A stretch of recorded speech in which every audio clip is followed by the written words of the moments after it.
नमस्कार, मैं professor Jaya Kawade GS college of commerce Wardha के ई लर्निंग सेशन में आप सभी का स्वागत करती हूँ।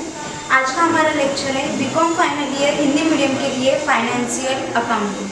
सो स्टूडेंट्स, हमने पिछले लेक्चर में हमारा unit number 2 reconstruction and reorganisation शुरू किया था, जिसमें कि हमने रिकंस्ट्रक्शन क्या होता है और दो तरीके के रिकंस्ट्रक्शन हमने देखे थे कि एक है इंटरनल रिकंस्ट्रक्शन, दूसरा है एक्सटर्नल रिकंस्ट्रक्शन। और हम आज से एक्सटर्नल रिकंस्ट्रक्शन के प्रॉब्लम्स शुरू करने वाले हैं।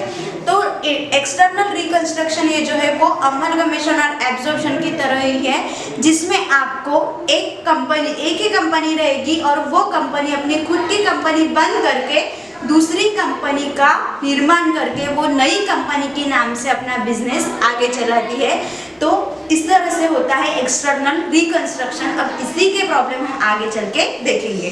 तो आपको फर्स्ट प्रॉब्लम आपको डिस्क्रिप्शन बॉक्स में लिंक दी रहेगी, वो लिंक ओपन करके आपको प्रॉब्लम लिख लेना है और सॉल्यूशन के लिए आगे का वीडियो कंटिन्यू देखना है। तो क्वेश्चन हम सबसे पहले देख लेंगे कि क्वेश्चन क्या है। तो क्वेश्चन में आपको पूछा गया है, बताया गया है कि following is the balance sheet of Shriram company limited at 31 March 2008। तो आपको 31 मार्च 2008 की श्रीराम कंपनी लिमिटेड की बैलेंस शीट क्वेश्चन में दी हुई है। बैलेंस शीट में लायबिलिटीज, असेट्स सारी चीजें दी हुई है। नेक्स्ट क्वेश्चन में देखेंगे कि the following scheme of reconstruction was pass and sanction in the meeting of creditors and shareholders।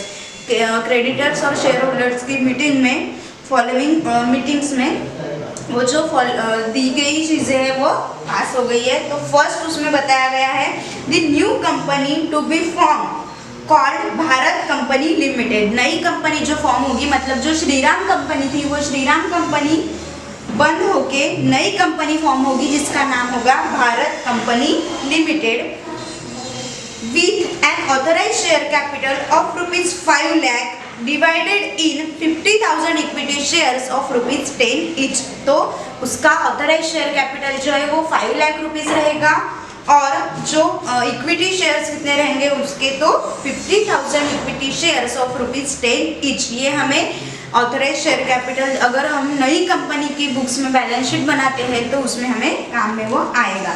Then second बताया गया है goodwill to be written off totally, मतलब गुडविल क्या करना है, टोटली रिटर्न ऑफ करनी है। And value of machinery to be reduce by 20%।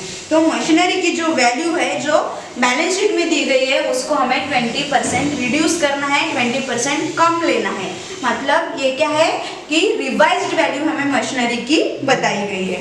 Then next third, the shareholders of old company to receive 1 share in new company of ₹10 each। मतलब जो old company के share holders है उनको purchase consideration के बदले में नई कंपनी के शेयर्स मिलेंगे और नई कंपनी के शेयर्स जो है वो ऑफ ₹10 each, ₹7.50 पेड अप। मतलब 10 रुपीज की फेस वैल्यू तो वो शेयर की है, लेकिन जो पेड अप वैल्यू है उसकी वो है 7.50 rupees for every share in the old company. The unpaid amount of the shares being payable immediately on the allotment. और जो रिमेनिंग प्राइस है ₹2.50 वो अलॉटमेंट के बाद उनको दिया जाएगा। और क्वेश्चन में बताया गया है calculate the purchase consideration and given the journal entries in the books of Shriram company limited. Purchase consideration हमें कैलकुलेट करना है और श्रीराम कंपनी की बुक्स में जर्नल एंट्रीज करनी है। तो अब परचेज कंसिडरेशन कैलकुलेट करना आपके लिए बिल्कुल भी नया नहीं है, क्योंकि हमने जो हमारा अमलगमेशन और एब्जॉर्प्शन के प्रॉब्लम्स थे उसमें हमने परचेज कंसिडरेशन कैलकुलेट किया है। अगर मैं यहाँ पे आपको परचेज कंसिडरेशन कैलकुलेट करके देती हूँ तो आप खुद भी वो कैलकुलेट कर सकते हैं, लेकिन मैं आपको ओरली बताऊंगी और आप उसको खुद कैलकुलेट करेंगे। तो परचेज कंसिडरेशन का कैलकुलेशन हम जब करते हैं तो परचेज कंसिडरेशन में सबसे पहले हम लेते हैं assets taken over. Purchase consideration में सबसे पहले हम लेंगे असेट्स टेकन ओवर। अब असेट्स टेकन ओवर में जो असेट्स नई कंपनी ने एक्सेप्ट की है वो असेट्स हम लेते हैं, जो नई कंपनी ने टेकन ओवर की है वही असेट्स हम यहाँ पे लेते हैं। तो यहाँ पे देखेंगे कि बैलेंस शीट में कौन कौन सी असेट्स हमें दी है। तो सबसे पहले गुडविल है, तो गुडविल यहाँ पे नहीं आएगा क्योंकि हमें जो एडिशनल इंफॉर्मेशन है उसमें बताया गया है कि गुडविल टोटली रिटर्न ऑफ करना है, तो उसमें गुडविल नहीं आएगा। देन स्टॉक की वैल्यू दी है, तो स्टॉक जो है 64,800 पूरा का पूरा आएगा।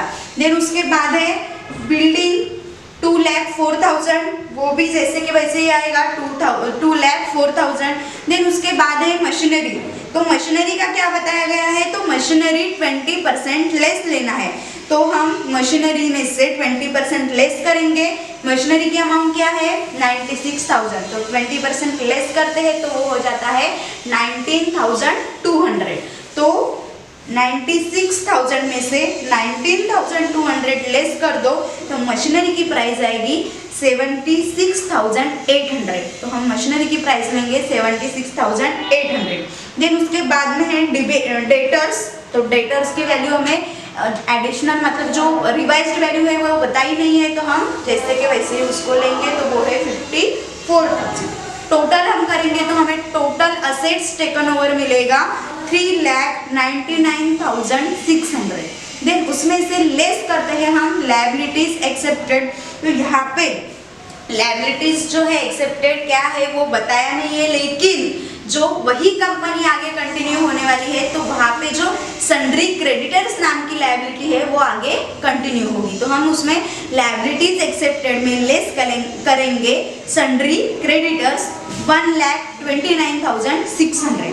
तो 3,99,600 में से हम लेस करेंगे 1,29,600, तो हमें नेट असेट्स और परचेज कंसिडरेशन मिलेगा ₹2,70,000। अब परचेज कंसिडरेशन हमें मिल गया, जो हमारा नेट असेट्स है वही परचेज कंसिडरेशन रहेगा। अब जो है परचेज कंसिडरेशन का पेमेंट किस तरह से किया जाता है, तो वो भी हमें क्वेश्चन में बताया गया है कि जो परचेज कंसिडरेशन का पेमेंट है वो नई कंपनी के शेयर्स इशू करके किया जाएगा। तो नई कंपनी के शेयर्स तो उसको मिलेंगे, लेकिन कितने शेयर्स मिलेंगे, और वो जो शेयर है ₹10 ईच, लेकिन 7.50 रुपीज पेड अप है। तो हम देखेंगे कि कितने शेयर्स मिलेंगे, तो ₹2,70,000 को डिवाइडेड बाय 7.50 कर लो तो आपको शेयर्स मिलेंगे 36,000 शेयर्स ऑफ ₹7.5 पेड अप। जो पेड अप वैल्यू है उसी पे हमें शेयर्स मिलेंगी, तो 36,000 शेयर्स ऑफ ₹7.5 पेड अप। तो इस तरह से 2,70,000 शेयर्स की फॉर्म में नई कंपनी की तरफ से हमें मिलेंगी। तो ये हुआ परचेज कंसिडरेशन का कैलकुलेशन और मोड ऑफ पेमेंट। अब हमें क्वेश्चन में परचेज कंसिडरेशन बताया गया है, वो आपको खुद अपनी बुक में सॉल्व करना है जिस तरह से मैंने अभी आपको बताया है। अब जो आंसर है वो है journal entries in the books of Shriram company limited. तो श्रीराम कंपनी हमारी ओल्ड कंपनी है, ओल्ड कंपनी की बुक्स में हमें जर्नल एंट्रीज अब करनी है। तो ओल्ड कंपनी की बुक्स में जब हम जर्नल एंट्रीज करते हैं तो वो जर्नल एंट्रीज का सीक्वेंस जो मैंने आपको बेसिक जर्नल एंट्रीज दी थी अमलगमेशन और एब्जॉर्प्शन के वक्त, उसी जर्नल एंट्रीज की बेस पे हमें ये ओल्ड कंपनी की बुक्स में जर्नल एंट्रीज करनी है। तो सबसे पहले एंट्री क्या होती है, ओल्ड कंपनी की बुक की बात हम करेंगे तो ओल्ड कंपनी है हमारी श्रीराम कंपनी लिमिटेड। उसमें सबसे पहली एंट्री हमारी होती है, जो बैलेंस शीट हमें दी गई है ओल्ड कंपनी की, वो बैलेंस शीट हमें पूरी की पूरी तरह से खाली कर देनी है। तो अब बैलेंस शीट खाली करनी है तो हम क्या करेंगे, जो भी असेट्स हमें दी हुई है वो सारी की सारी असेट्स हमें रियलाइजेशन अकाउंट को ट्रांसफर करना है। तो उसकी एंट्री हम जब करते हैं तो उसकी एंट्री होती है realisation account debit to assets account credit. तो हम डेबिट करेंगे रियलाइजेशन अकाउंट डेबिट टू जो असेट्स दी हुई है। तो बैलेंस शीट में जो जितनी भी असेट्स हमें दी हुई है प्रॉफिट एंड लॉस अकाउंट छोड़ के, वो सारी असेट मतलब मिसलेनियस एक्सपेंसेस जो है वो छोड़ के सारी की सारी असेट्स रियलाइजेशन अकाउंट को ट्रांसफर करना पड़ता है। तो वहाँ पे 2। अब सारे असेट्स का नाम हम 1 बाय 1 लेंगे। गुडविल अकाउंट, गुडविल अकाउंट कितना है 37,200। Then 2 building account, building account 2,04,000। Then उसके बाद है मशीनरी अकाउंट, 2 मशीनरी अकाउंट 96,000। जो वैल्यू पे हमें इसमें दी हुई है बैलेंस शीट में, उसी वैल्यू पे हम रियलाइजेशन अकाउंट को ट्रांसफर करते हैं। 2 डेटर्स अकाउंट 54,000। ठीक है, अब जो 4 असेट्स थी वो चारों असेट्स हमने लिख ली है। एक है stock, 2 stock account 64,800, 64,800। P&L account को छोड़ के सारे असेट्स हमने रियलाइजेशन अकाउंट को ट्रांसफर कर दी है। इसका नरेशन रहेगा assets, all assets transfer to realisation account, all assets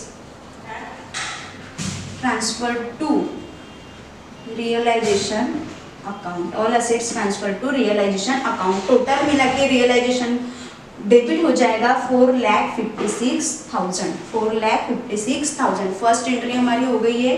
then उसके बाद जो लायबिलिटी है सन्ड्री क्रेडिटर्स, वो भी रियलाइजेशन अकाउंट को ट्रांसफर हो जाएगा। तो उसकी एंट्री बनेगी हमारी sundry creditors account debit to realisation account.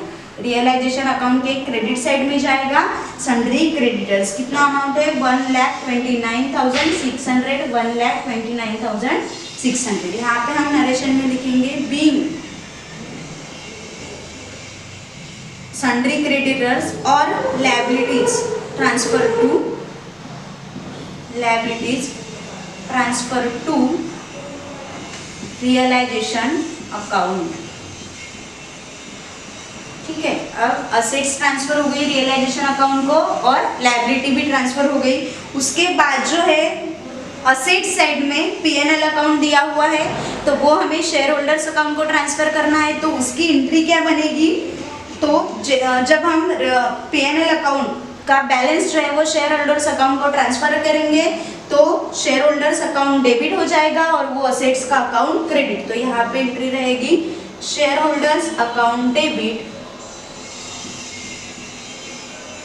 To P&L account. जो अक्यूमुलेटेड लॉस है वो शेयर होल्डर्स अकाउंट को ट्रांसफर हो जाएगा 43,200।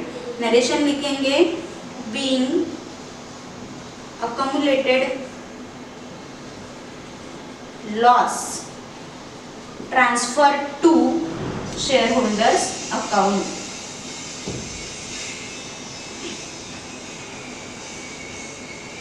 shareholders account तीसरी एंट्री हो गई। जो लॉस था accumulated लॉस वो हमने शेयर होल्डर्स अकाउंट को ट्रांसफर कर दिया। देन उसके बाद लायबिलिटी साइड में शेयर कैपिटल और रिजर्व फंड बचा है, तो वो शेयर कैपिटल और रिजर्व फंड दोनों ही शेयर होल्डर्स अकाउंट को ट्रांसफर होता है क्योंकि वो शेयर होल्डर्स फंड है। तो वो ट्रांसफर होगा तो उसकी एंट्री बनेगी शेयर कैपिटल अकाउंट डेबिट, क्योंकि शेयर कैपिटल हमेशा क्रेडिट रहता है तो उसकी एंट्री बनेगी share capital account debit. Then reserve fund account debit, reserve fund account debit. Share capital amount कितना था ₹3,60,000 और रिजर्व फंड अकाउंट था हमारा 9,600। तो यहाँ पे 2 शेयर होल्डर्स अकाउंट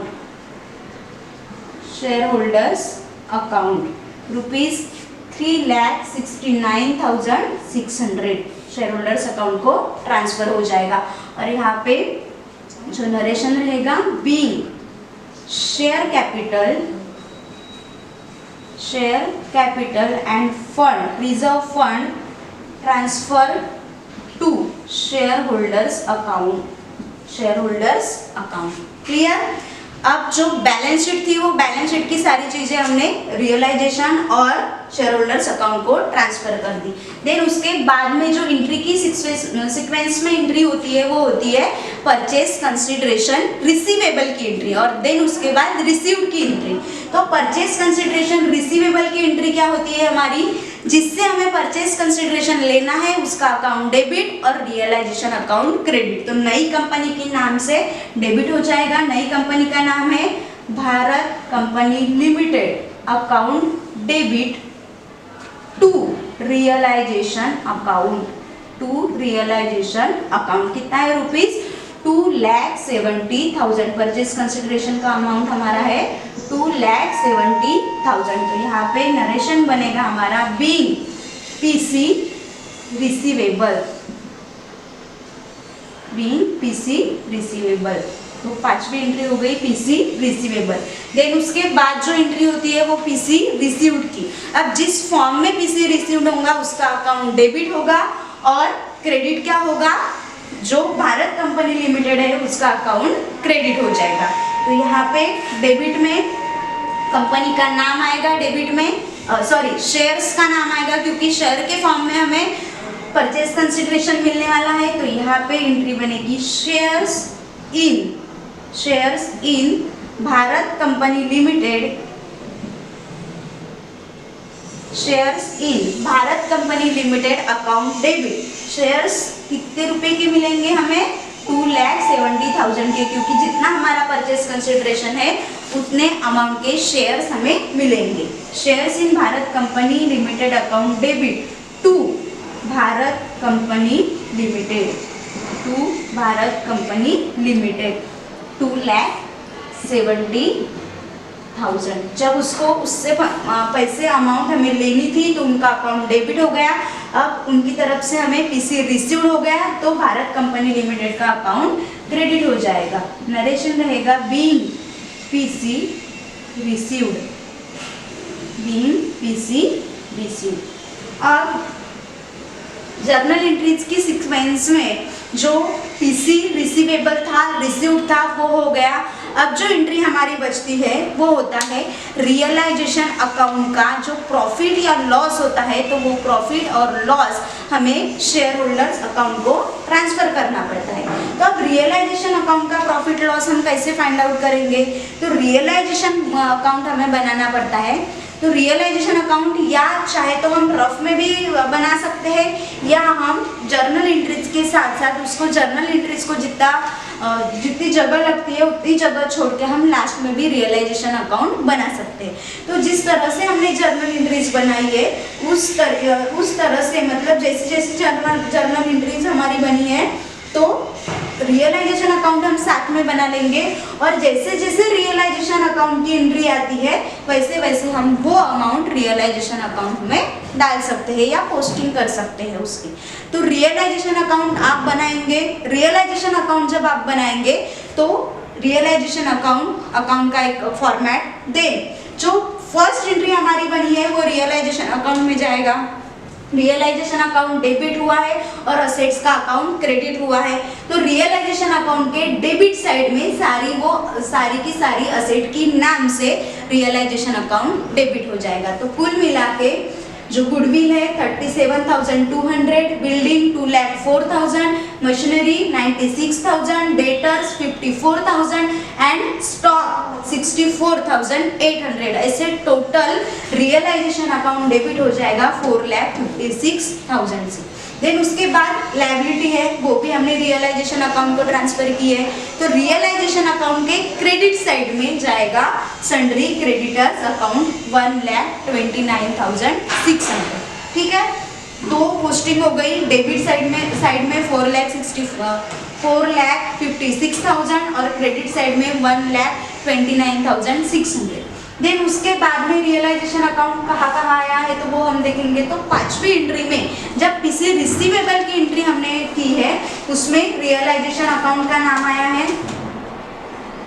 तो पीसी रिसीवेबल में भारत कंपनी लिमिटेड नाम से रियलाइजेशन अकाउंट के क्रेडिट साइड में 2,70,000 रुपीज आएगा। अब डेबिट में हो गया 4,56,000 और क्रेडिट में आ गया 1,29,600 और 2,70,000। तो डेबिट और क्रेडिट दोनों साइड अपने पास है, दोनों साइड की टोटल हम कर लेंगे। जिस साइड की टोटल हमारी ज़्यादा आएगी उस तरह का वो बैलेंस रहेगा। तो यहाँ पे जब हम रियलाइजेशन अकाउंट की बात करते हैं तो रियलाइजेशन अकाउंट का जब हम बैलेंसिंग करेंगे तो रियलाइजेशन अकाउंट में जो डेबिट साइड की अमाउंट है वो ज़्यादा आती है, क्रेडिट साइड की अमाउंट हमारी कम आती है। मतलब कि जो एक्सपेंसेस है वो ज़्यादा है, जो इनकम है वो कम है। तो जो डिफरेंस आता है वो डिफरेंस है ₹56,400। और वो डिफरेंस हम किस नाम से लिखेंगे? तो वो क्रेडिट साइड में डिफरेंस आ रहा है क्योंकि वो डेबिट साइड ज़्यादा है, तो वो डेबिट बैलेंस हुआ और उसे हम कहेंगे लॉस। तो रियलाइजेशन का लॉस ट्रांसफर होता है शेयर होल्डर्स अकाउंट को। तो उसकी एंट्री हमारी बनेगी share holders account debit, share holders account debit to realisation account, to realisation account. और नरेशन में हम लिखेंगे बी loss on realisation account, loss on realisation account transfer to share holders account, transfer to share holders account. तो कितना आया है loss? 56,400, 56,400। इस तरह से जो रियलाइजेशन अकाउंट पे अगर प्रॉफिट आता है तो प्रॉफिट भी शेयर होल्डर्स को जाएगा, और लॉस आता है तो वो लॉस भी शेयर होल्डर्स अकाउंट को ट्रांसफर होगा। तो 7th एंट्री हमारी बन गई। और अब लास्ट एंट्री है सारे जो जर्नल एंट्रीज के प्रोफार्मा में या बेसिक जर्नल एंट्रीज में आपको जो जर्नल एंट्रीज आपको बताई गई थी वो जर्नल एंट्रीज हमने कर ली। पीसी रिसीवेबल था, रिसीव्ड भी हो गया, और रियलाइजेशन अकाउंट का प्रॉफिट लॉस भी हमने फाइंड आउट कर लिया, और जो लॉस था वो हमने शेयर होल्डर्स अकाउंट को ट्रांसफर कर दिया। अब शेयर होल्डर्स अकाउंट को मतलब जो शेयर होल्डर्स अकाउंट का बैलेंसिंग हम लास्ट में करेंगे रियलाइजेशन अकाउंट के बाद। तो जब हम शेयर होल्डर्स अकाउंट का बैलेंसिंग करेंगे तो शेयर होल्डर्स अकाउंट में बैलेंस आएगा 2,70,000। तो वो जो बैलेंस है, जो शेयर्स हमें भारत कंपनी लिमिटेड की ओर से मिले थे, नई कंपनी की ओर से मिले थे, वो शेयर्स हमें शेयर होल्डर्स अकाउंट को ट्रांसफर कर देने हैं। तो यहाँ पे लास्ट में शेयर होल्डर्स अकाउंट का बैलेंसिंग हमें करना है और वो शेयर्स शेयर होल्डर्स अकाउंट को ट्रांसफर करना है। तो उसकी एंट्री हमारी बनेगी share holders account debit, share holders account debit to shares in Bharat company limited, shares in Bharat company limited. जो नई कंपनी की तरफ से हमें शेयर्स मिले थे वो हमें शेयर होल्डर्स को ट्रांसफर कर देनी है। तो अमाउंट आएगी इसकी 2,70,000, 2,70,000। और इसमें नरेशन रहेगा हमारा being shares in new company, shares of new company transfer to share holders account, transfer to share holders account. इस तरह से शेयर होल्डर्स अकाउंट का भी बैलेंसिंग हो जाएगा और शेयर होल्डर्स अकाउंट भी क्लोज हो जाएगा। तो इस क्वेश्चन में हमें सिर्फ परचेज कंसिडरेशन कैलकुलेट करना था, तो वो मैंने जो आपको ओरली बताया है वो आपको एक्चुअल में बुक पे कैलकुलेट करके देखना है। देन उसके बाद जो जर्नल एंट्रीज है ओल्ड कंपनी की बुक्स में वो जर्नल एंट्रीज भी बनानी है। तो इस तरह का जो हमारा एक्सटर्नल रिकंस्ट्रक्शन का फर्स्ट प्रॉब्लम था वो फर्स्ट प्रॉब्लम यहाँ पे भी एंड होता है। फिर मिलेंगे नेक्स्ट प्रॉब्लम के साथ, तब तक के लिए धन्यवाद।